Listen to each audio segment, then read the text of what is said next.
السلام علیکم۔ وعلیکم السلام ورحمۃ اللہ وبرکاتہ۔ آپ سے پہلی گزارش یہ ہے کہ اس آڈیو کو شروع سے لے کر آخر تک سنیں، آگے پیچھے کر کے سنیں گے بات بالکل سمجھ میں نہیں آتی۔ غم نہ کری رب تجھے برباد نہ ہونے دے گا، تیرا دشمن بڑا۔ سبسکرائب کر کے بیل آئیکن پہ ضرور کلک کریں۔ جزاک اللہ۔ السلام علیکم ورحمۃ اللہ وبرکاتہ۔ محترم سامعین، میں منصور قاسمی، امام و خطیب مسجد عمر فاروق ناگ منگلہ۔ آپ سے پہلی گزارش یہ ہے کہ اس آڈیو کو شروع سے لے کر آخر تک سنیں، آگے پیچھے کر کے سنیں گے بات بالکل سمجھ میں نہیں آتی۔ دوسری بات، مولانا حمزہ شاہ صاحب کو لے کر جو کچھ چل رہا ہے اس وقت سوشل میڈیا کے اندر وہ آپ کے سامنے ہے۔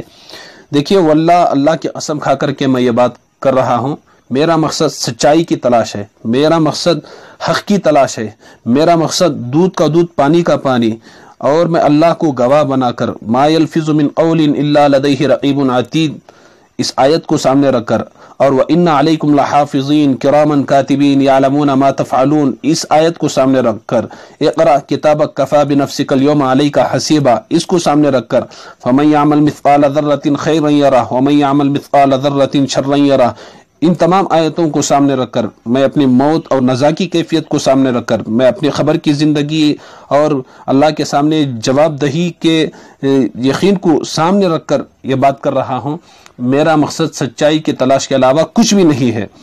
دیکھیے، جب مختلف قسم کی باتیں ہو رہی تھی مولانا حمزہ شاہ صاحب کے تعلق سے، قرآن کا پیغام کیا ہے؟ جب ہر سنی سنائی بات پر یقین کر لینا، ہر سنی سنائی بات کو سامنے نقل کر دینا، یہ جھوٹا ہونے کی علامت ہے۔ مشکاۃ شریف کی حدیث ہے، کفیٰ بالمرء کذبا ان یحدث بکل ما سمع، آدمی کے جھوٹا ہونے کے لیے یہی بات کافی ہے کہ ہر سنی سنائی بات کو سامنے نقل کر دے۔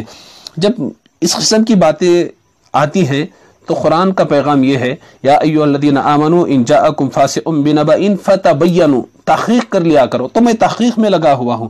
میرا مقصد علماء حق کا تحفظ، میرا مقصد علماء اور عوام کے رشتے کو قائم رکھنا، میرا مقصد باطل کی سازش کو اور باطل پرستوں کی سازش کو ناکام کرنا، میرا مقصد علماء حق کے اوپر آنچ آنے سے بچانا، اس کے علاوہ میرا کوئی مقصد نہیں۔ جب مختلف قسم کی باتیں ہو رہی تھی تو میں قرآن کے اس پیغام پر عمل کرتے ہوئے تحقیق میں لگا۔ مولانا حمزہ شاہ صاحب کے خلاف جتنے مضامین آئے تو مولانا حمزہ شاہ صاحب کو میں نے فون کر کے وضاحت ہی تو کی، میں نے تحقیق ہی تو کی، اور اس کے علاوہ میں نے مولانا حبیب الرحمان صاحب سے فون پر بات چیت کی۔ شروع سے لے کر آخر تک اس ریکارڈنگ کو پھر سے سنیے۔ میں نے فریق مخالف کا نام نہیں لیا، مجھے وضاحت سے مطلب تھی، مجھے تحقیق سے مطلب تھا، تو میں نے وہ تحقیق کر لیا۔ فریق مخالف کا نام شیر پنجاب نے لیا لیکن میں نے نہیں لیا، اور اس کے علاوہ فریق مخالف نے پھر سے مولانا حبیب الرحمان صاحب سے فون پر بات چیت کرنے کے بعد آڈیو کو ویڈیو میں کنورٹ کر کے مولانا حبیب الرحمان صاحب کی تصویر، میری تصویر، مولانا حمزہ شاہ صاحب کی تصویر، پھر اس کے اوپر میرا نام لکھا گیا ہے کہ مولانا حمزہ شاہ قاسمی اور ان کے پروردہ مفتی منصور قاسمی کی ایک اور سازش ناکام۔ بتائیے میں کیا سازش کر رہا ہوں؟ یہ سب حقیقت آپ کے سامنے ہے۔ اب میں آپ کو دودھ کا دودھ پانی کا پانی کر کے بتاتا ہوں۔ حمزہ شاہ صاحب کا جو فریق مخالف ہے، اور اس بات کو سمجھیے، حمزہ شاہ صاحب کے جو حاسدین ہیں، حمزہ شاہ صاحب کے جو دشمن ہیں، کس طریقے سے سازش کر رہے ہیں، اسے کہتے ہیں سازش، اسے کہتے ہیں سازش۔ جب بات کہی جاتی ہے تو کہتے ہیں کہ وہ آن لائن پڑھائی کر رہے ہیں، وہ آن لائن عربی سیکھ رہے ہیں، وہ آن لائن عالم بن رہے ہیں۔ سنیے ان کی گفتگو کو۔ مولانا حمزہ شاہ صاحب کے مخالفین کس طریقے سے جو ہے لوگوں کی ذہن سازی کر رہے ہیں، فون کر کے، ملاقات کر کے، اور آپسی فون کی بات چیت کے ذریعے سے کتنی خطرناک طریقے سے ذہن سازی کر رہے ہیں، اور علماء اور عوام کے رشتے کو توڑ رہے ہیں۔ جو یہودی کا کام ہے وہ کام یہ لوگ انجام دے رہے ہیں۔ اب میں اسی بندے کی ریکارڈنگ کو سنانا چاہتا ہوں، آپ اسے سنیں، کس طریقے سے اکابرین کے نام کو مٹی میں ملا رہا ہے، اکابرین کے نام کو بدنام کر رہا ہے، اور اکابرین کی طرف جھوٹے باتوں کی نسبت کر رہا ہے۔ مولانا حمزہ شاہ صاحب کے تعلق سے بات کرتے ہوئے ارشد مدنی کا حوالہ دیتے ہوئے اس بندے نے کیا کہا اس کو سنیے۔ پھر اس کے بعد میں نے تحقیق کے لیے مولانا ارشد مدنی صاحب سے براہ راست فون پر بات چیت کی، پھر ارشد مدنی صاحب اس کی بات کی کیسے تردید کر رہے ہیں آپ اس کو سنیے۔ کون کام کر رہا ہے حمزہ شاہ صاحب کے خلاف، किस तरीके से जहन साजी की जा रही है। मुझे अफसोस है हमारे वो अकाबिरीन हज़रत मौलाना अरशद मदनी साहब की तरफ झूठी निस्बत। मैं आपकी हर शर्त मंजूर करूंगा अगर मौलाना अरशद मदनी साहब इस चीज की तस्दीक कर दें। बहरहाल अरशद मदनी साहब फोन पर क्या बातचीत करते हैं आप इसकी रिकॉर्डिंग सुने। उससे पहले मौलाना अंजर शाह साहब का जो फरीक मुखालिफ है उसकी गुफ्तगू को सुने कि फोन पर किस तरीके से जहन साजी कर रहा है और अरशद मदनी साहब की तरफ झूठे बातों की निस्बत किस तरीके से कर रहा है।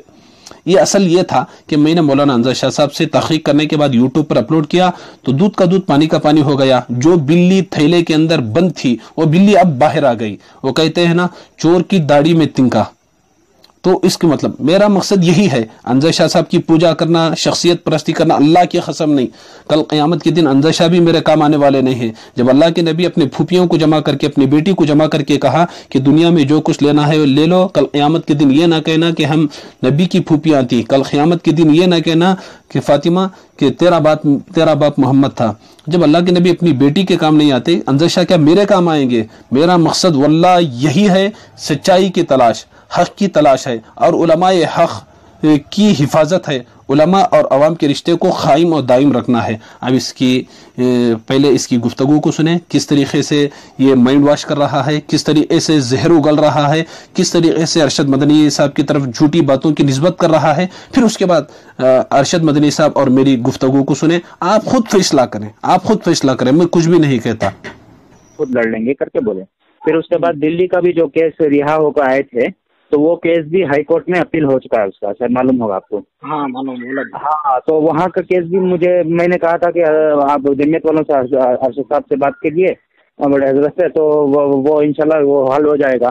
तो इन्होंने कहा कि नहीं, बात करने की कोई जरूरत नहीं है, वो करके टाल दिए बात उससे, हम लड़ लेंगे फुल करके बोले। तो जब हमने यहाँ पर ऐसा देखा मामला तो हमने सोचा कि नहीं भी कुछ काला है, मालूमात करते हैं करके हमने तहकीक की। क्योंकि मैं जमीयत का मेंबर भी हूँ यहाँ पे बेंगलोर साउथ का। तो हमने यहाँ के जो लोग स्टेट की जमीयत से, फिर वहाँ सेंट्रल से रब्ता किया, मालूम हुआ तो इन्होंने तकरीबन रिहाई के वक्त तकरीबन 2 करोड़ रुपए इकट्ठा किए हैं। रिहाई के बाद 30 लाख तो मेरे आंखों के सामने हजरात ने दिए थे पैसे। जब मैं एक साहब को लेके गया था पैसे देने के लिए, 30 लाख मेरे आंखों के सामने हैं। हमारी तहकीक के मुताबिक 2 करोड़ रुपए इकट्ठा एक मजलिस में हजरत ने खुद 80-90 लाख का तस्करा किया।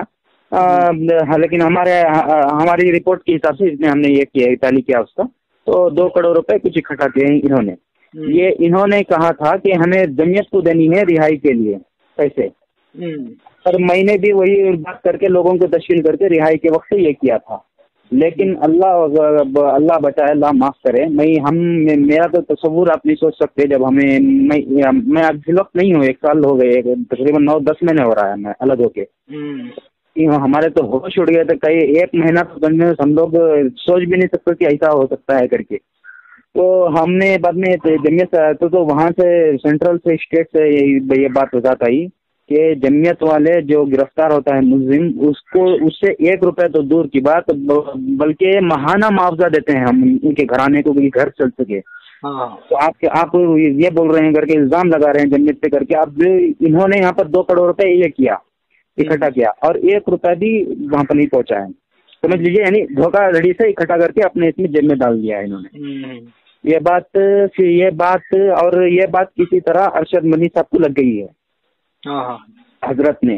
तो हजरत ने जो वो बड़ा केस था ना, बड़ा केस जब हाई कोर्ट में अपील हुई तो इन्होंने हजरत से रब्ता किया था, बल्कि दिल्ली जाके हजरत से मुलाकात भी करके आए थे। तो हजरत ने इनको क्या कहा है, अब चाहे तुम जेल जाओ या फांसी के फंदे पे जाओ, तुम्हारी वजह से जमीयत बदनाम हुई है, आपका केस क़यामत कभी नहीं लड़ेगी। यही लफ्ज़ जो मेरे हजरत के हस्बी हैं उन्होंने बताया, यही लफ्ज़ हजरत ने कहा है उनको। उसके बाद उसी बात में फिर यहाँ का जो केस उठा, यहाँ के केस के वक्त भी जमीयत, कर्नाटक के जमीयत को रब्ता किया इन्होंने, बैठा है मुझे बेल चाहिए। तो यहाँ की जमीयत ने कहा कि नहीं भाई, बड़े हजरत ने मना कर दिया है, आपका कोई मामला जमीयत नहीं लेगी। तो ये बात आप ही सोचिए, जो इतना बड़ा आलिम दीन हो, जो पूरे हिंदुस्तान की नुमाइंदगी करता है, अरशद मदनी साहब के बारे में बोल रहा हूँ, ऐसा आदमी जो गैरों के हिंदू अगर कोई अरेस्ट होगा तो उसको जेल, उसकी केस लेने के लिए तैयार हो जाए, ऐसा आदमी, एक ऐसे आदमी के बारे में जिसको खुद उसने पैसे दे के पढ़ाया हो और खुद अपने घर में रख के पढ़ाया हो, उसके बारे में ये अल्फाज कहना कि तुम चाहे फांसी फंदे जाओ, जेल जाओ, ये में तुम्हारी केस नहीं है, तो सोचिए हजरत को कितना धक्का लगा होगा, कितना बड़ा लगा हुआ, कितना दिमाग ये खराब हुआ होगा। तो ये बात तो हमारे सामने खुल कर आई, तो हमने सोचा भाई ये तो बहुत बड़ा घोटाला है, अल्लाह बचाए, हमें तो मालूम ही नहीं था, तो देखे ये करके आए। तो यानी इन लोगों को ये इतना ये कर रहे हैं, निचोड़ रहे हैं और कौम का पैसा बर्बाद कर रहे हैं और सिर्फ झूठ बोल के लूट रहे हैं। यानी एक बिजनेस हो गया है इनका। पहले कैसा था मालूम नहीं था हमें, शायद पैसों की लालच पड़ गई है इनको और वो गंदे बातों करने की और गैर शरई अमल करने की, क्या है, क्रिमिनल माइंडेड हो चुका है इनका। और अल्लाह बचाए कोई भी जितने भी अकादरीन थे, एक जितने भी ये सब हालात हुए थे, कई लोगों से हमने रब्ता किया इनके बारे में मालूमात करने, मशवरा करने के लिए, तो किसी ने भी इत्मीनान का इजहार नहीं किया, सब ने ला इत्मीनान इजहार किया, सब ने ये वो है क्या वही यानी सब ने इनसे नाचपागी की, उनके बारे में ये नहीं है। तो ये सब मामलात हुए और ये चल रहे हैं। और आप देखेंगे पहले एक साहब ने बीच में कहा था हमें कि हमने देखा कि अल्लाह वालों की जो तरक्की होती है वो बढ़ती जाती है, लेकिन इनकी ये देखिए जब से खराब हुए हैं तब से नीचे गिरते हैं। पहले हिंदुस्तान में होता था, उसके बाद अब कर्नाटक तक हुआ, उसके बाद कर्नाटक से बेंगलोर तक हुआ, अब बेंगलोर में भी 1-2 मस्जिद बची हुई हैं, वो भी कब तक फिर चलेगा, वो भी चल रहा है, उसके बाद वो भी बंद हो जाएंगे शायद अगर ये नहीं सुधरे। तो हमने तो हर मुमकिन कोशिश की हजरत से कि ये सब काम छोड़ दें, क्यों बेकार का ये कर रहे हैं, अल्लाह का चलाने वाला तो अल्लाह, खिलाने पर ये है, लेकिन आप ये सुनने के लिए तैयार नहीं। यानी इनके जहन में ये है ये जो कर रहे हैं वो सही है, यानी मैं जो कर रहा हूँ वही शरीयत है, वही दीन है। तो ये सब चला मसला, तो हमने बस अपना अलीहदगी इख्तियार कर लिया। और ये पिछले दिनों दिल्ली गए थे, आपको मालूम होगा, ये सफर में गए थे, मालूम है ना आपको, शायद 15 रिहाई के तकरीबन 1 साल बाद कुछ। तो दिल्ली गए थे तो जमीयत में अरशद साहब को मिलने गए थे ये, तो हजरत ने दस्तरखान से उठा के भगा दिया था इनको, आप उठ के जाइए यहाँ से करके। तो यानी आप समझ लीजिए उसे, मैं सिर्फ ये आप इशारतन आपको कह रहा हूँ कि कितने नाराज है काबरीन और पूरे। तो हमने बेहतर समझा कि चूंकि अब ये हालात हैं तो बस अपना हम तो दीन के लिए हम मोहब्बत भी करेंगे, दीन और शरीयत के लिए, और नफरत भी करते हैं दीन और शरीयत के लिए। हम दीन की खिदमत की खातिर इनके पीछे लगे हुए थे कि इनके जरिए से दीन की खिदमत करेंगे, लेकिन जब यही गलत है तो मुनासिब नहीं लगा, तो उस वजह से हमने अलग इख्तियार कर ली। ये बात है असल पूरी।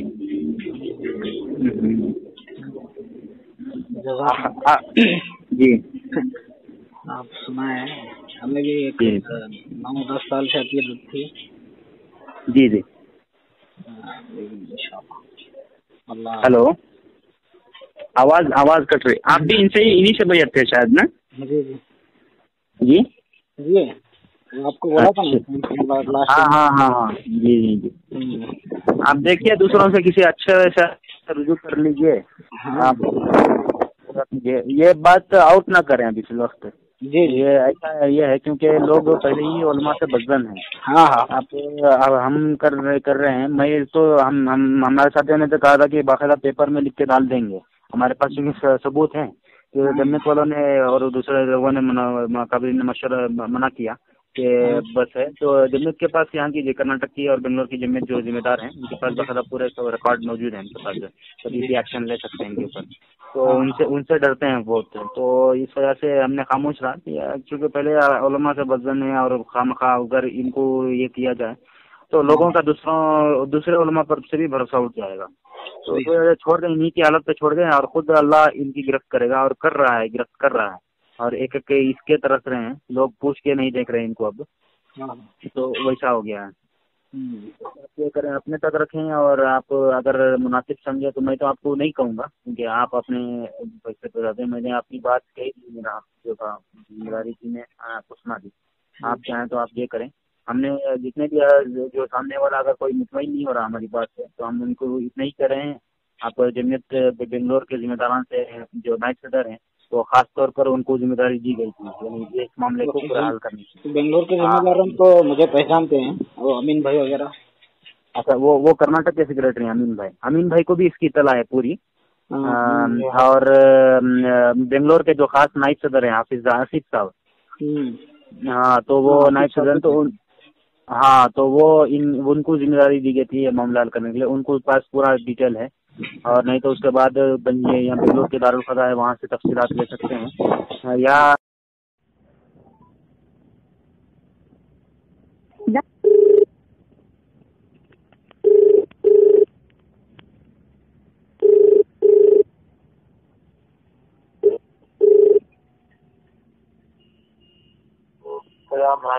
वालेकुम अस्सलाम व रहमतुल्लाहि व बरकातुहू। हज़रत खैरियत हज़रत? अल्लाह का फज़ल है, फरमाइए। जिला मैसूर से मंसूर खासमी बात कर रहा हूँ, 2 मिनट आपसे बात करना है। जी फरमाइए। हज़रत गुज़िश्ता 6 महीने से मुसलसल मौलाना अंज़र शाह साहब दामत बरकातुहुल आलिया के खिलाफ बार बार मज़ामी लिखे जा रहे थे। वो हर आए दिन एक नया नया मजमून, हर आए दिन नई किस्म की तहमतें लगा रहे थे। अभी करीब में वो मेरे पास कॉल रिकॉर्डिंग भी मौजूद है हजरत। अब उसके अंदर वो क्या कर रहे थे कि मौलाना अंज़र शाह साहब को कहीं के भी अकाबिरीन का एतमाद हासिल नहीं, और जेल से रिहा होने के बाद मौलाना अरशद मदनी साहब के पास गए तो अरशद मदनी साहब जो है अपने दस्तरखान से उठाकर भगा दिए। ये सच बात हजरत? झूठ है जी। ये हर आए दिन हो रहे थे। तो मैं आप ही की जमीयत का हूँ हजरत में, वो जो हाफिज अरशद वगैरह आकर वहाँ पर उलमा को तश्कील देकर मुझे सदर मुंतखब किया जमीयत का। वो हमारे उलमा के दरमियान मशूरा हुआ तो मुझे तय किया गया कि आप हजरत से बात करके ये करें, इसलिए कि आपका नाम लेकर यहाँ पर बहुत खिलाफ साजिश कर रहे हैं मौलाना अंज़र शाह साहब के खिलाफ। कि अरशद मदनी साहब जो उनके खास उस्ताद हैं, उन्होंने खुद दस्तरखान से उठाकर भगा दिया। मेरे साथ कभी नहीं, और अंज़र शाह को भगाता मैं तो आम आदमी और मुख्तलिफ को नहीं भगाता हूँ। मैं तो उसको अपने लिए बाहर से समझता हूँ, मैं मानता हूँ। और मैं किस लिए उठा के भगाऊंगा? कोई बात तो हो, मेरा तो उससे कोई इख्तिलाफ नहीं है। मैं तो जी जी जी जी इस किस्म की बात हो रही है। और दूसरी बात, जब मौलाना के जो रिहा होने के बाद जो हाई कोर्ट में अपील किए हैं, तो फिर अंज़र शाह साहब लेकर गए थे, ये मुलाकात के लिए गए थे अरशद मदनी साहब से। तो वहाँ पर अरशद मदनी साहब ने धुतकार कर फिर से भगा दिया कि हम आपका केस नहीं लड़ेंगे, आप सूली के फंदे पर लटक कर मरो या कहीं भी जाकर मरो। ये भी झूठ। हमने तो उनके केस को लड़ा है। जी जी जी आइंदा केस लड़ने के लिए कभी आपने इनकार किया था हजरत? नहीं, कोई हमने कभी भी इनकार, हम किसी को भी इनकार नहीं करते। गैर मुक़ल्लिद लोग हैं, हम उनके केस को लड़ रहे हैं, और दूसरे लोग हैं, हम उनके केस को लड़ रहे हैं। हमने तो कभी किसी के केस को इनकार नहीं किया। जी जी सूरज बातें थी तो मैंने आपसे शेयर की। आपसे दरख्वास्त है दूसरों को भी शेयर करें, दूसरों को भी इससे आगाह करें। अगर आप इस चैनल पर नए हैं तो इस चैनल को ज़रूर सब्सक्राइब कर लें, ताकि दीनी मालूमात, मसले मसाइल और जुमा के बयानात आसानी के साथ आपको मिल सके। और कमेंट बॉक्स के अंदर अपनी राय का इजहार ज़रूर कीजिए। अस्सलाम वालेकुम व रहमतुल्लाहि व बरकातुहू। वालेकुम अस्सलाम व रहमतुल्लाहि व बरकातुहू। आपसे पहली गुजारिश यह है कि इस ऑडियो को शुरू से लेकर आखिर तक सुने। आगे पीछे करके सुनेंगे बात बिल्कुल समझ में नहीं आती।